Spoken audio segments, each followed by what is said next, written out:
सार्वजनिक खरिद नियमावली 2064 अन्तर्गत रहेर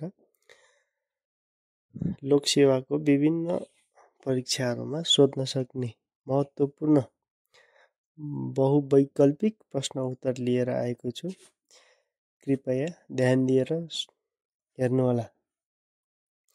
नम्बर 1 मा रहेको छ नियम 4 बमोजिम अधिकार प्राप्त अधिकारीको लिखित आदेश बिना कसैले कुनै खरिद गराउन हुँदैन। 2 मा रहेको छ नियम 7 बमोजिम खरिद गुरु योजना तयार गर्नुपर्ने। खरिद गुरु योजना तयार गर्दा 10 करोड रुपैयाँ भन्दा बढी रकमको खरिद गर्नु परेमा र 1 वर्ष भन्दा बढी अवधिसम्मको खरिद योजना तयार गर्नु परेमा खरिद गुरु योजना तयार गर्नु पर्दछ। 3 मा रहेको छ नियम 8 बमोजिम वार्षिक खरिद योजना तयार गर्नुपर्ने।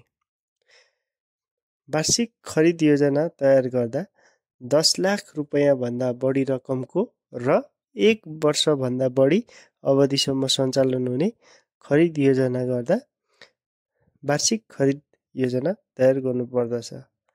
4 मा रहेको छ नियम 10 बमोजिम जमिन मुनि गरिने निर्माण कार्यको लागि आवश्यक पर्ने नर्म्स नेपाल सरकार मन्त्री परिषदबाट स्वीकृति गर्नुपर्ने व्यवस्था रहेको छ।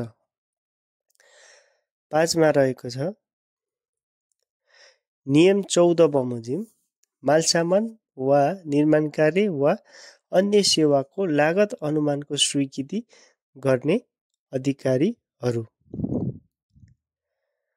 5 करोड रुपैयाँसम्म राजपत्राङ्कित तृतीय श्रेणीको कार्यालय प्रमुख, 10 करोड सम्म राजपत्राङ्कित द्वितीय श्रेणीको कार्यालय प्रमुख, 20 करोड सम्म राजपत्राङ्कित प्रथम श्रेणीको कार्यालय प्रमुख र 20 करोड भन्दा माथि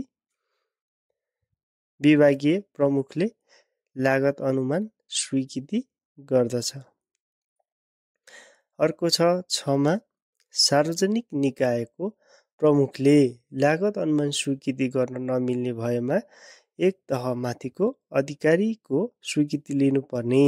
तर सार्वजनिक निकायको सचिव वा प्रशासकीय प्रमुखले आफ्नो कार्यालयको लागि गरिने खरिदको जतिसुकै रकमको लागत अनुमान स्वीकृति आफैले गर्न सक्ने व्यवस्था रहेको छ। नम्बर 7 मा रहेको छ नियम 17 बमोजिम नेपालमा उत्पादित मालसामान 15% सम्म महँगो भए तापनि नेपाली मालसामान नै खरिद गर्नुपर्ने व्यवस्था रहेको छ।